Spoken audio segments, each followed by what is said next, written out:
Good evening, everyone. This is Robert Jamieson. Welcome to our online chess lesson for Thursday, the 27th of March. Now, I know last week we had a few problems with echoes and a bit of static, but I'm using a different internet connection today, so I've got my fingers crossed that we won't have too many problems today. Let's get started by trying to talk to Callum. Are you there, Callum? Yeah. That sounds pretty clear. How are you tonight? Yeah, good. Good, all right. You reckon you solved the puzzle or not? Not really. Not really. Oh, well, have a try. I did kind of an estimate. Right, well, give me a go. What move do you want to try? King G5. Okay. If I play knight F3 check, what are you going to do then?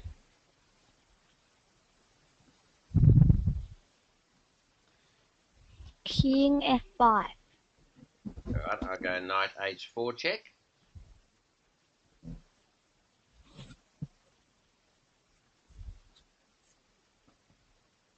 King E6. E6. All right, I'll take you on G6. Looks like I've got a draw, I think. What do you think? My Not knight, quite. yeah, my knight can sacrifice F7. F7. No. I'll go to H7. So I take your H pawn and my knight gets your F pawn. So good try. All right, give me another idea. So King G5 didn't work. What else can we try?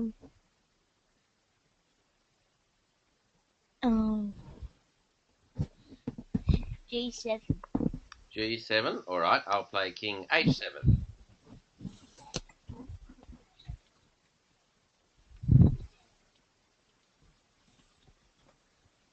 G8. G8. I'll take it. Oh no, I just Doesn't get look it to too a different promising. position. All right, I'll give you one more go before I give someone else a go. So H7. H7, H for Harry. All right, we'll try H for Harry. I'll go King H8.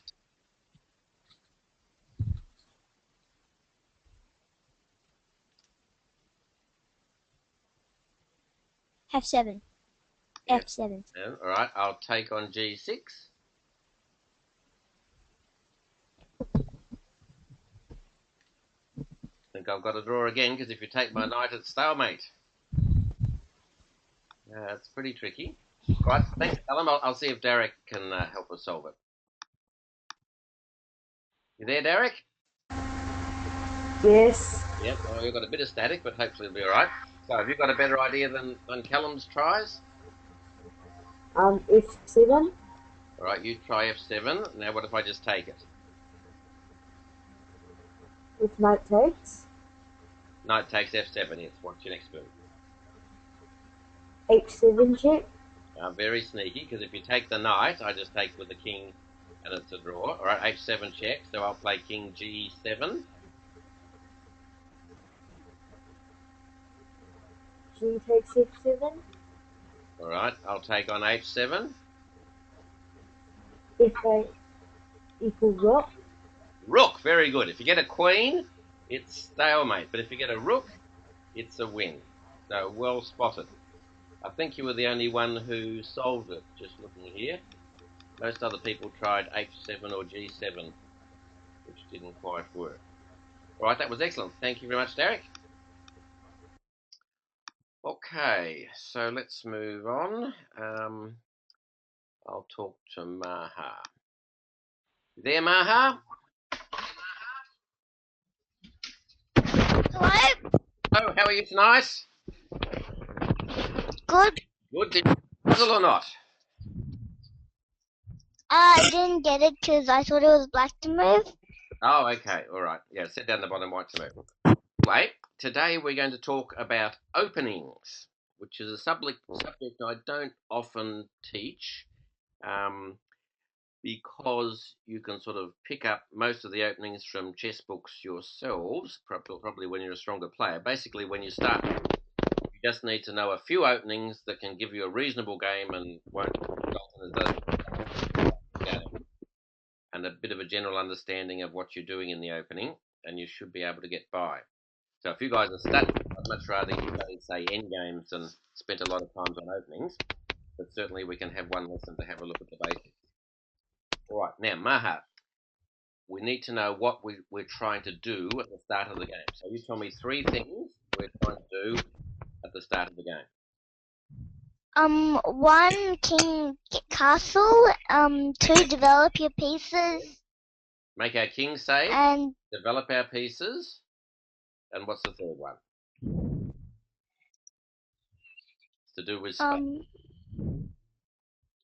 Pardon? It's to do with space. How can we gain space? Get a center. Yeah, control the center. All right, so the basic 3 things we're normally trying to do: make our king safe by castling, develop our pieces, and try and control some of the centers so we'll have more space. All right, now let's get started. I want everyone to think what's their favorite first move and type that move in the question box so we can see what you guys like to play. So if you're white, what first move do you normally play? So type that in the question box for me now. So Oliver likes e4, Maha likes e4.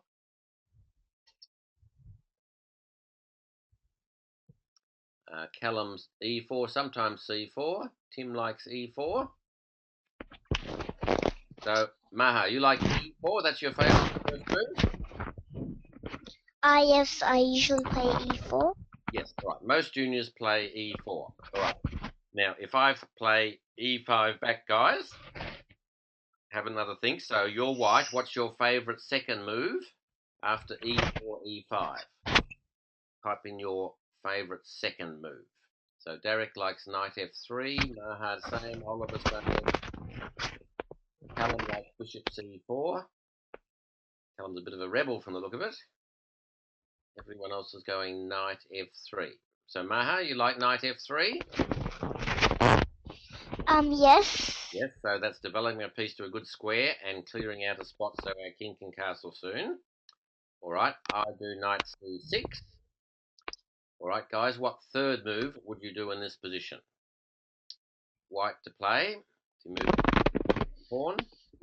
So Derek likes d4, the Scotch game. Oliver likes bishop c4. Rachel likes knight c3. Tim rather. Callum likes... Well, Callum, we've already got a knight on f3. Likes bishop b5 by Lopez. Okay, I was thinking most of you guys would go knight c3, and then I go bishop c4, I go bishop c5, d3. When I'm watching RJ Shield games, I see a lot of this opening. It's like the standard junior opening, and a lot of people play it without thinking. Now, Maha, would it be good to play this opening against another junior, or what would be the problem? I somehow seem to like as soon as you do bishop c4, black has a choice of taking it on e4 before you push the d pawn. Yes, that's true. That's true. So the minor technical problem. Right, but what I'm thinking of in general terms is one of the things you have to think about in the opening, apart from the 3 things we spoke about before, is you're trying to get an opening system that you like, that suits your style. So if you're an attacking player, you want an attacking opening. If you're a safe player, you want a nice safe opening. But also, you're trying to challenge your opponent and get him into something that he may not know or he may not like. So if all juniors just play e4, e5, knight f3, knight c6, and so on, there's no challenge at all. Everyone plays this, they know it. You know, you haven't posed any challenges to your opponent. So Maha, I think, has a much better idea. So you play the right e5. Is that right? Yes.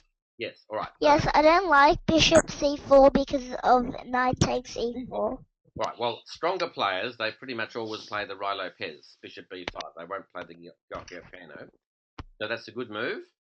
Now, Black's normal reply here is a6. What would you do now, Maha? Once after a6, I usually take on c6, but sometimes I do drop back To A4. on d3. Usually take on c6. Yes, all right, I do as well. So what I'm going to do today to illustrate is to show you guys my opening, how I choose those openings. Now, as I said before, you're trying to get the game into openings you like and know, and perhaps your opponent doesn't know so well. So to do that, you've got to choose a line, maybe slightly offbeat line that you can play early on. So it's not like a main line and he knows 10 moves and you know 10 moves and you get rid of them quickly. So the normal move here is bishop a4, but sounds like Maha and I both like bishop takes c6.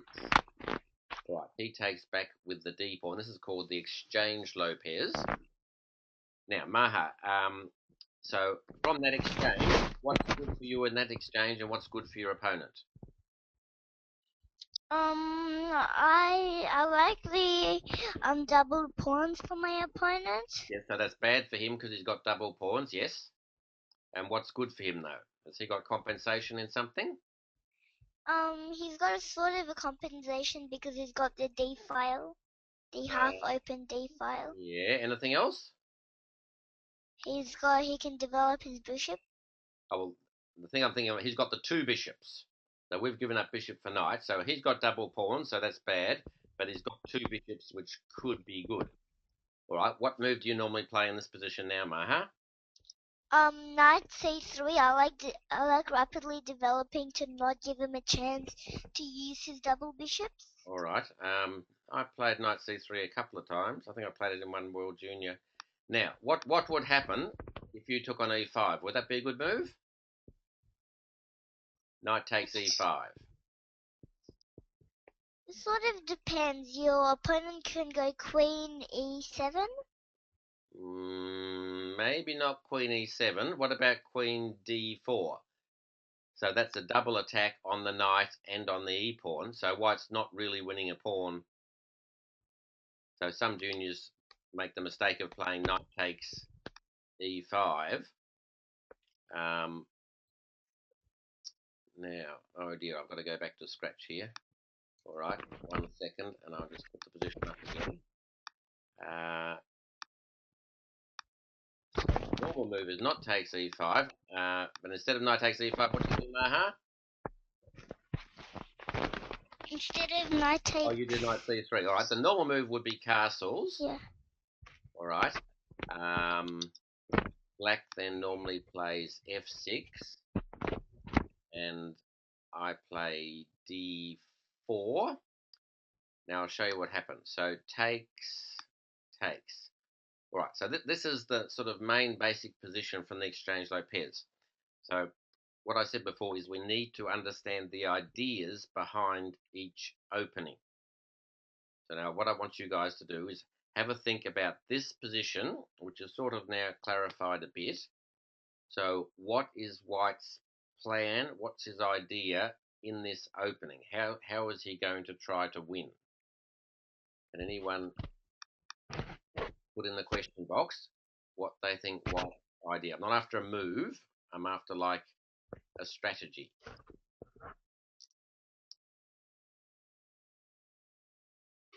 If you guys can't think what it is, hopefully Maha can help us play this out herself.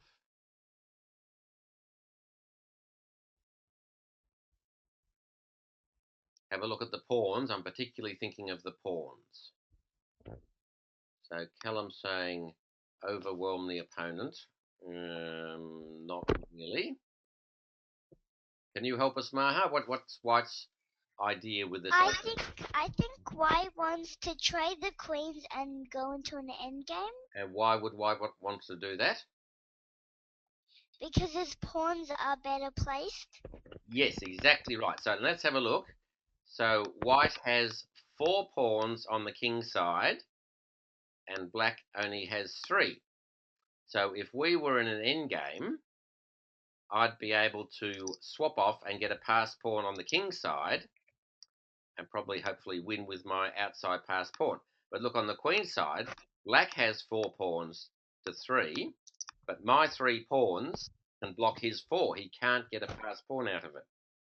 So even though we're in the opening, it's clear from this position, White's plan is to swap off all the bits, get into the end game as soon as possible, and he'll, in effect, be a pawn up. All right, is that what you do in your end games when you play the exchange, Lopez Maha? Yes. Yes. All right, very good. Sometimes. Okay, sounds like you and I are thinking on the same wavelength. All right, thanks, Maha. I'll move on and give someone else a go. Let's go down to Oliver. You there, Oliver? Yes. Yes, okay. Now, let's have a look at another opening. So, whoops, hang on, I've got to get rid of that green stuff. All right, centre counter. Do you know what the centre counter opening is, Oliver? Have you heard of that one? No. No. All right. Well, it's e4 and black plays d5. Now, one of the good things about that is, let's say this is black's favourite opening and he plays it all the time. I've got no chance of varying. I can't change make it into a different opening. Once I've played e4, he can play his favourite opening d5. So from that point of view, it's good. Now, what would be the drawback, do you reckon, Oliver, if you were black? Does White have a reasonable plan here? What would you do? White could move to e5 Right, to get more space. would gain space. The only trouble is maybe black could move his bishop outside the pawn chain, play e6, and he sets up like a French defence where he's already got the bishop outside the pawn chain. All right, so I wasn't thinking of that one. Any other idea for White? Maybe he could take. Right, we take. Now, let's say he takes back with the queen. Now, is that going to be good or bad for black? It's good because you can move to c4 or knight c3 and chase the queen around. All right, I wouldn't move the pawn to c4. What I would do is I would play knight c3, hitting the queen. So I'm gaining a free developing move on the queen. Now, maybe the queen would run away, say to a5. What would White do now? Remember, we're trying to develop our castle, seize the centre.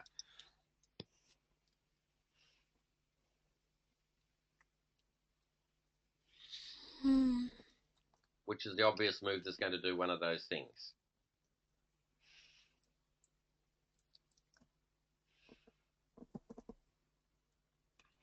The bishop? No. Why don't we play d4? Because that's helping us to control the centre. Black hasn't moved any of his pawns forward yet. He's only moved his queen out. So, is it a good thing for black to move his queen out early like this? No. No. Why not? Because it gets chased around it and it doesn't have many pieces to defend it. Yes, well, the queen is the most valuable piece, and there's all the bits on the board, and all the other pieces are less valuable. So if it gets attacked by anything, a knight, a bishop, a pawn, or a rook, it's got to run away. So in general, we don't want to bring our queen out early. So that's why not many people play the centre counter.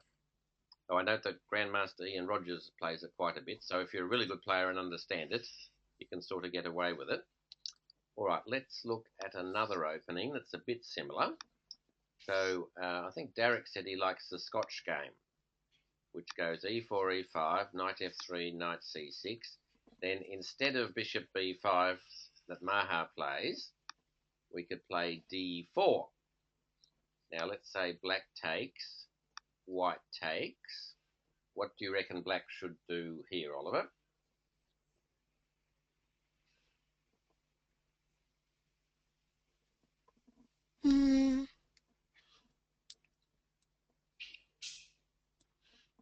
Black should probably take back. Okay, so you take the knight, I take. So it's like the centre counter. You've got the other side's queen out early. So in this position, is that going to be good for the queen or bad for the queen? Bad. Bad. Why would it be bad? because it's open in the middle of the board with no pieces to defend it, and it can get attacked easily. Okay, that's what we said about the previous position, which was definitely true in the previous position. Here, I'm not so sure it's true, because if you'll notice, black now hasn't got a knight that he can put on c6. So in the other game, as soon as the queen came out, the knight attacked us from c6. But now black's knight's gone, so white's queen may well sit in the middle of the board. The only way it could be attacked would be if they played pawn to c5, which is probably not a very good move, because then there's a backward pawn here on the d file, and my queen's actually not so bad. All right, so we need to understand that in general, it's bad to get your queen out early, but there are some occasions, and this may be one, where if the other guy can't attack your queen readily, and we've recaptured with a developing move, queen takes d4, it's like a free move for us, it's not so bad. All right, thank you, Oliver. I'll give someone else a go. Let's move on to Tim. You there, Tim? Yes. Okay, all right. Now let's try some other openings to have a look at. All right, we'll go e4. Now, do you know what the French defense is, Tim? Has anyone ever played the French defense on you? No. I Okay. don't know what it is. All right. Well, now we had the centre counter before, and the black wanted to get a pawn in the middle to get some control of the centre, but the problem with that was he had to take back with the queen and get his queen out early. So we have the French defense where you play e6. Now, if I play d4 to seize the centre, what can black do now?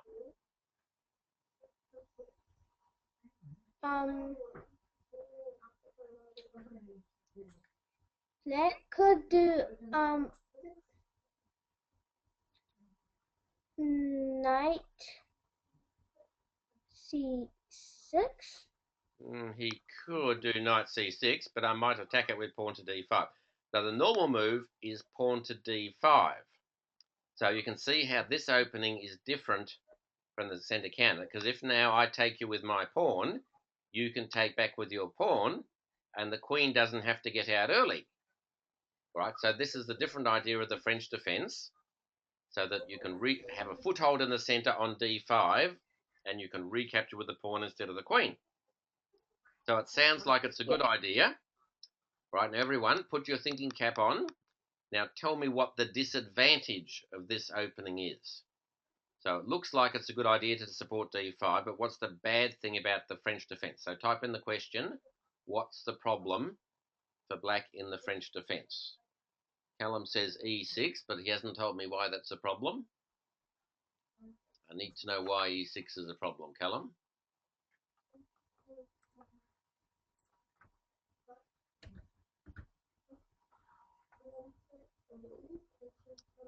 Come on, everyone thinking hard. What are we locking up, Maha?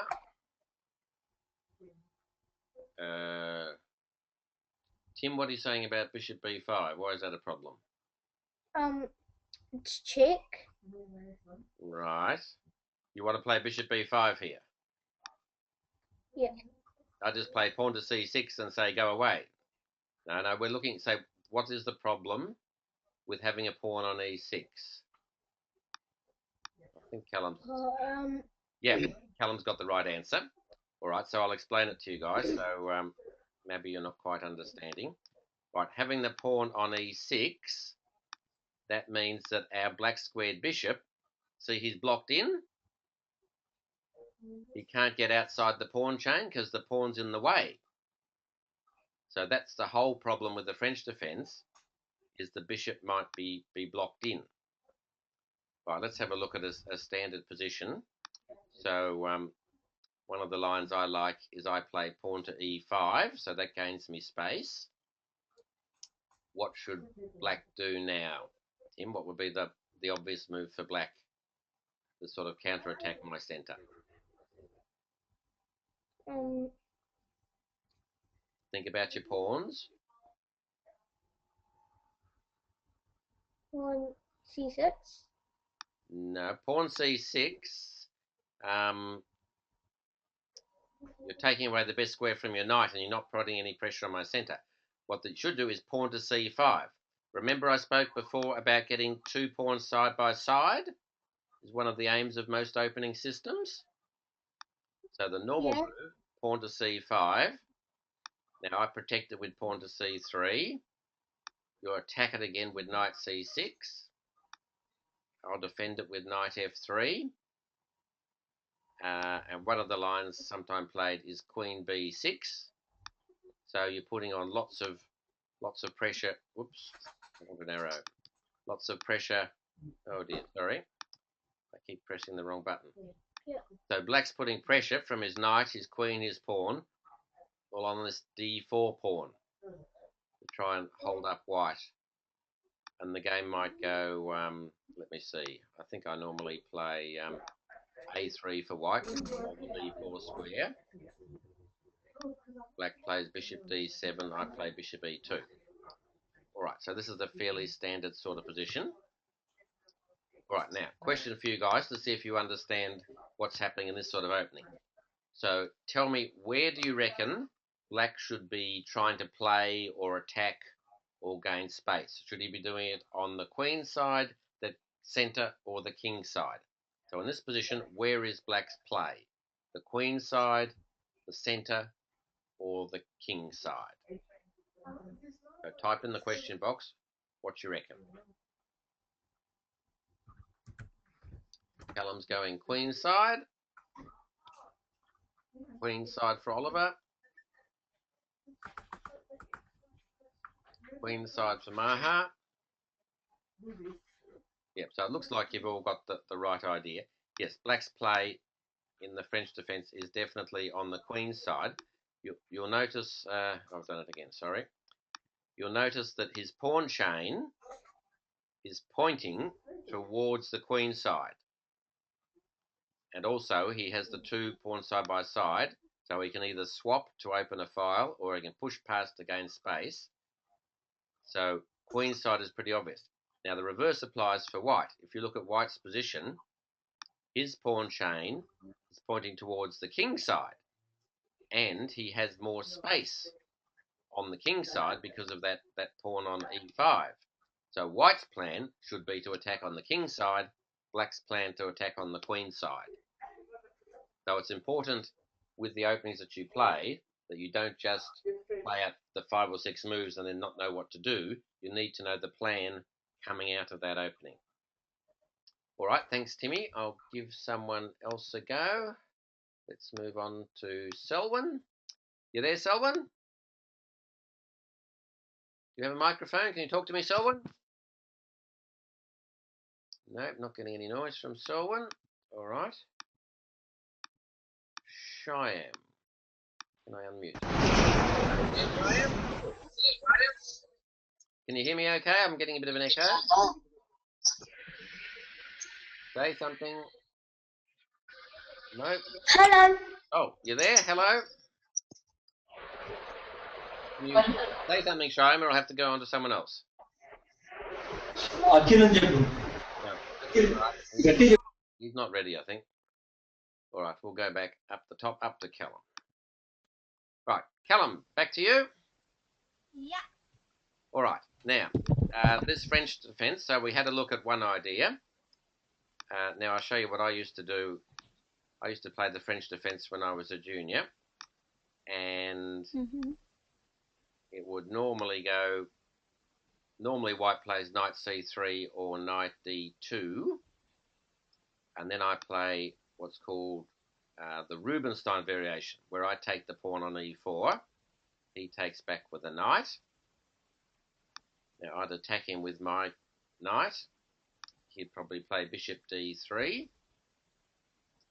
Now, is that a blunder? Could black take the d pawn for free now or not? No.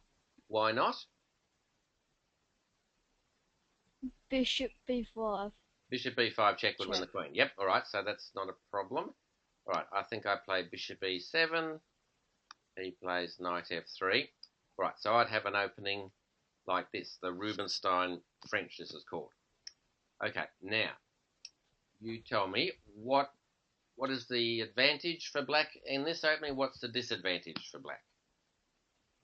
Well, disadvantage is space. Yes, white has more space because he has a pawn on the 4th rank, and we've only got a pawn on the 3rd rank. So white's definitely got more space. All right. Does black have any compensation, or why would he choose this opening? He would choose it to try and shut down some of the pawns. Yeah, white can't put his pawn on e5 now because it's gone. Any other idea for why black would choose this? Black. Yeah. Well, black could. Well, black would choose it to say if he's not good with the queen early, he could play it. Didn't quite follow that. So remember the problem with the French defence? What was the problem? The c8 bishop was blocked. All right, but now I've swapped my pawn on d5. It's gone. So is there an idea I can now get this bishop into a good spot? How can I get the bishop into the game? You need to sack the e6 pawn or something. No, not what I'm thinking. Is there another way the bishop could get into the game? Fianchetto it? Yes, exactly right. So black probably castle next, but at the next move or two, black might play b6 and bishop b7. So even though it's a French defence where the bishop's normally blocked in, now we've got our bishop on a lovely open diagonal, and it's living happily ever after. All right, so this is a fairly simple line. If black's happy to have a draw, or not put white under too much pressure, this is a good line. All right, but you can see the reasoning behind why he did it, to get the bishop out. But white's quite happy because he's got more space. Okay, let's go back then. So, so if I play e4, what's your defence as black? Are you an e5 man, or you play something different? I'm thinking that I might play not c5. I might start off. I normally do start off with e5. Okay. But I'm trying to find something else. All right. Well, hopefully we can help you choose today. Do you know what the world champion Carlsen plays? What? He plays the Caro-Kann. Do you know what opening that is? You heard of the Caro-Kann? Yeah. Okay, so black plays c6, and then when white plays d4, black plays d5. All right. Now, what do you think is the idea of the Caro-Kann as opposed to the French defence? Why are we playing this pawn to c6? C6 to support the pawn on d5. Yes, but that's exactly the same idea as the French. We played e6 to support the pawn on d5. So how is this different? Well, it's also different because it doesn't block out a bishop; it blocks out a knight. Yes, exactly right. The whole idea is that the bishop is not blocked. The bishop can hopefully get out in a minute because the diagonal isn't blocked by that pawn on e6. The only drawback of pawn on c6 is that it's taking away the best square for the knight. All right. I'll show you what I do against the Caro-Kann. I reckon I've got a pretty good line if I'm white. So normally I think you play knight c3 or something like that. The line I play is I play pawn takes pawn, pawn takes pawn. Now normally you'd move a knight out. We have a little bit of a saying knights before bishops. But in this case, I put my bishop on d3. Now, why would I do that? What would be my idea there, Callum? Bishop d3. Good diagonals. Yes. Any other idea? Controls a bit. Well, yes, but if you're prepared to because the only drawback I think with it in this position is your king's so open. The white king. Yeah. Oh, but I'm going to castle in a minute. All I need to do is move my knight and castle, so my king's safe. But I've done the strange thing of moving the bishop out instead of the knight. Let me show you. So let's say I move knight c3. Black could then maybe play bishop f5. Then next move he's playing e6. So how is this different to me doing bishop d3 first? Well, it's different because now you're learning to get his bishop out before he does the French. Yes, exactly right. He's found a good spot for his bishop. So let's go back. So his whole idea was c6 and not e6 is to get a good spot for his bishop. So I'm going bishop d3, saying, ha ha, you can't put your bishop on f5 because I've got that covered. So black normally plays knight c6, attacking the d pawn, and I play c3, and he might then play knight f6. Now, what move should I do now? I'll give you a choice. Should I play knight f3 or should I play bishop f4? What do you think, Callum? What would be the better one? Bishop f4. Yes. If I play knight f3, his bishop can just waltz out to g4 and he's solved the bishop problem. So I'm going to play bishop f4. Actually, sometimes I think you can even play h3 to stop it coming, but bishop f4, and I'm hoping he's going to put his pawn on e6 to block the bishop in like the French defence. Then he's also got the problem, what's he doing with his dark squared bishop? Like if he plays d6, I can go swap off, thank you very much, and now I've got all control of the dark squares because he's lost his bishop. I'll have a knight here and a queen here or something. So I will have a positional edge because he's ended up with his bishop locked in after all. So when I'm playing the Caro-Kann, I do this bishop d3 line, which I quite like. All right, so you see the idea of that, the Caro-Kann. It's a nice, safe, solid opening. So if you want to copy the world champion and change your opening, certainly have a look at the Caro-Kann as one option. All right, I'll move on to Derek. Thank you, Callum. Hello again, Derek. Talk to me, Derek. He's not there. Okay. We'll go on to Maha. Hello again, Maha. Hello? All right, now, when someone plays e4 on you, what do you do for black? You play the e5 or the French or the Caro-Kann, or what do you do? I usually play e5, but I can sometimes play, very rarely I play d6. e6, though rarely. Have you ever played Sicilian defence? Yes, I used to play it a few months ago. Okay. Well, the most popular reply is c6, Sicilian defence. That's what I used to play when I was playing tournament chess as well. Now, this is really good because it's what's called an asymmetrical or non-symmetrical opening. So, like if you play e5, it's symmetrical, so it's more likely to be a boring draw. But if you put a different sort of pawn out, then it's going to be a more complex game that you've got a better chance of winning. Now, I'll show you the opening I played. I played a special line of the Sicilian called the Pelican variation. These days, I think it's called Sveshnikov.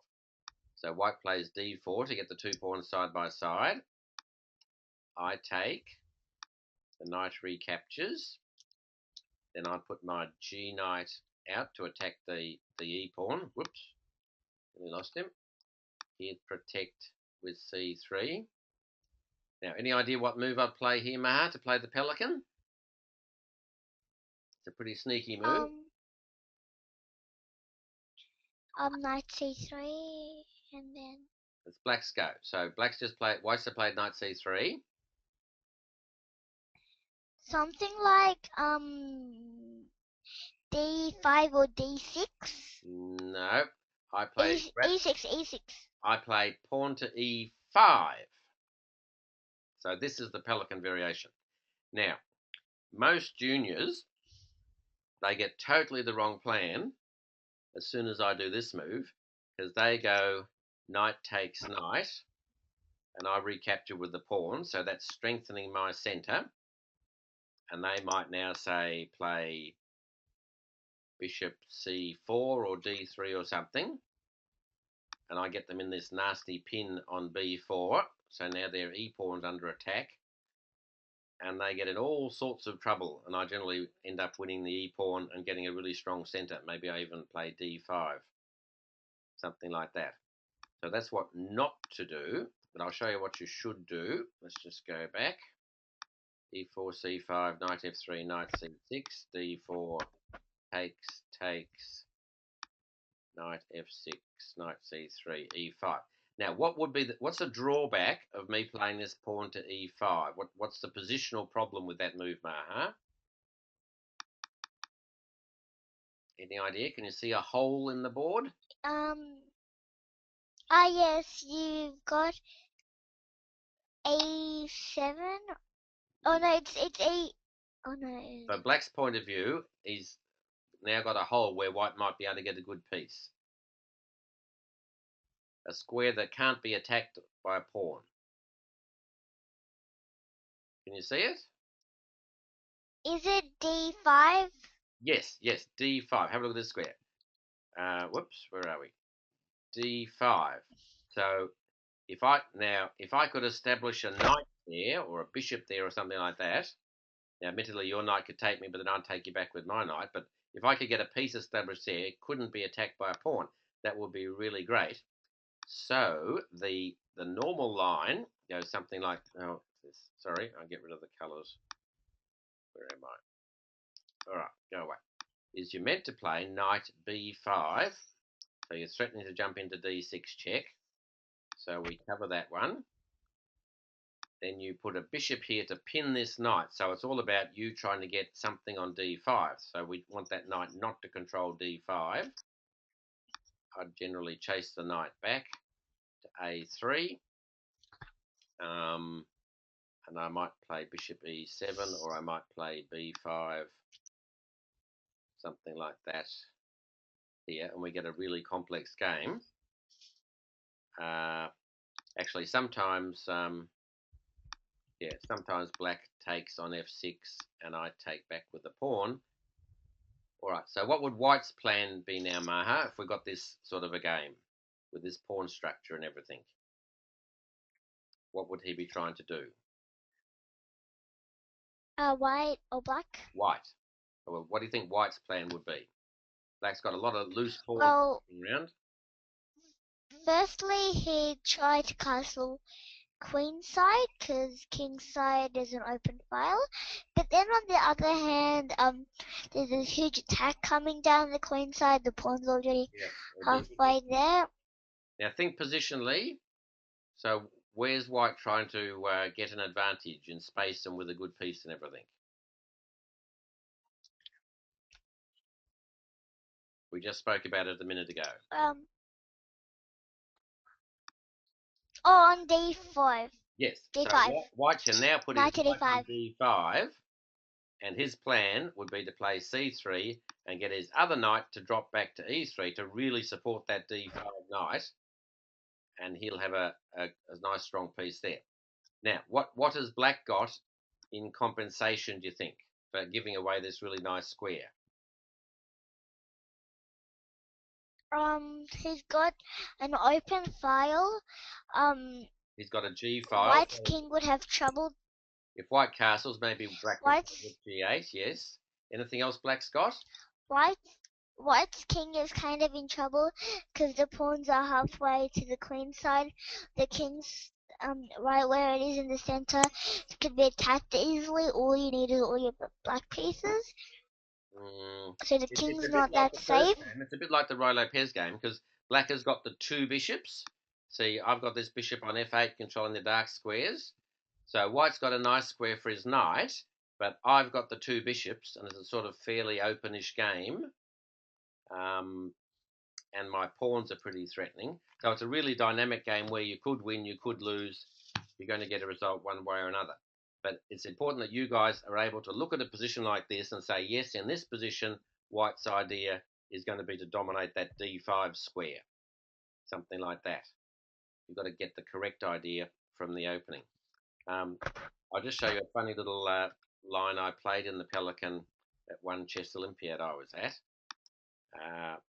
So I was playing the Italian #1 Tatai, an international master Tatai. I think it was in Nice in 1974. So I played my favourite Pelican move, and I thought, this is great. He's into my opening that I really love, and I know back to front and upside down. But in this position, he's meant to play that bishop g5 move to get rid of the horse. But instead of that, he played a sneaky move, knight d5. So now he's threatening to jump into c7. All right, what should you reckon I should do here, Maha?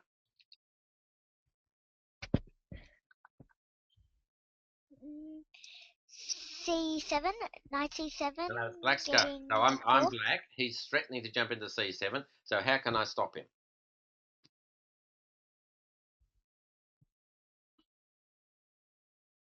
You could move your rook, and then he'd still come and check me, and my king would be stuck in the middle.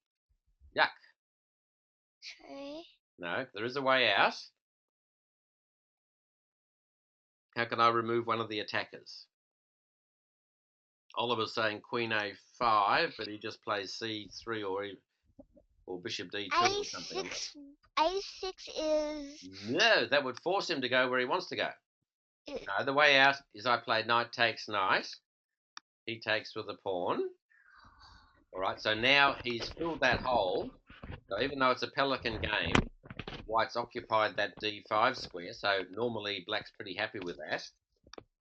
I played knight e7, and he played c4. All right, now this is where the funny bit happens. Okay, what do you reckon my next move was, Maha? So black to play. What would, or any of you guys want to have a guess on the question box? Black's next move, what would you do? See if you can do a better move than I came up with. Callum likes queen a5.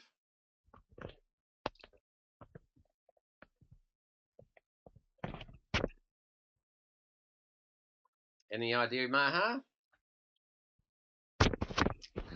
I was thinking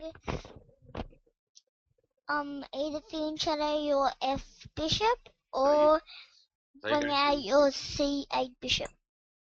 All right, so you're looking at g6 or moving the c8 bishop somewhere. Okay. I think next, if I had the same position again, I think I maybe play knight g6 or f5. But one of the things I tell you guys to do is to put your pieces on good squares. And if he's got a piece on a good square, you've got to swap it off or take it away. So, in the Olympiad, I played pawn to a6, take his knight away. So his knight went back to c3, and I was quite happy. And then I just did my thing, and we ended up having a nice draw. All right. Now, can anyone here see a better move for white than knight c3, or is that forced, or what? So in the question box, if you can see a better move for white than the obvious move knight c3,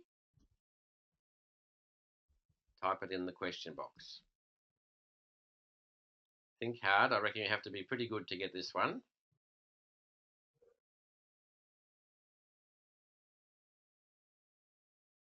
Oliver's come up with an interesting idea. Well done, Oliver. See if anyone else can find it.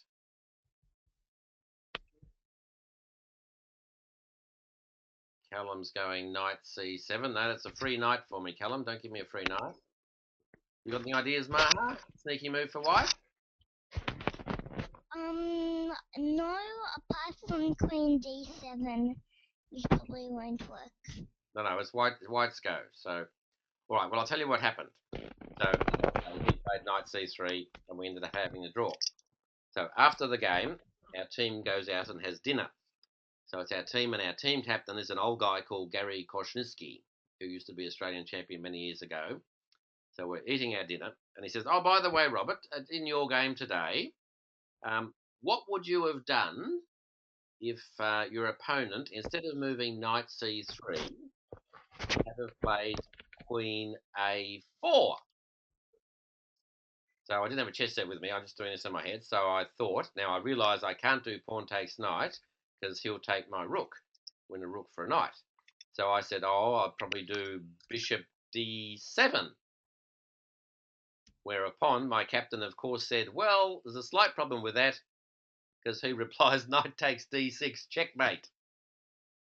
Oh, and it's pretty much forced. So queen a4, which was spotted by Oliver and by Tim, is a forced win for white, but we both missed it.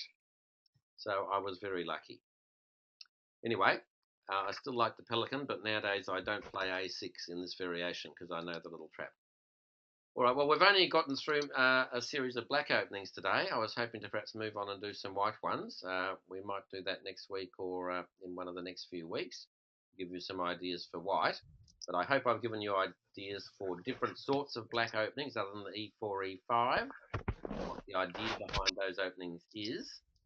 So maybe you guys can study them up a bit and try them in your own games and see if you like them. Because it's good to certainly change your opening systems and play something a little bit different. But if you're just playing the one thing all the time, you only learn that it doesn't really improve your chess that much. All right, that's the end of today's lesson. I think we have one more lesson. There's another week or two to go, so we have another lesson next week. So I look forward to seeing you all next Thursday. So thank you all and good night.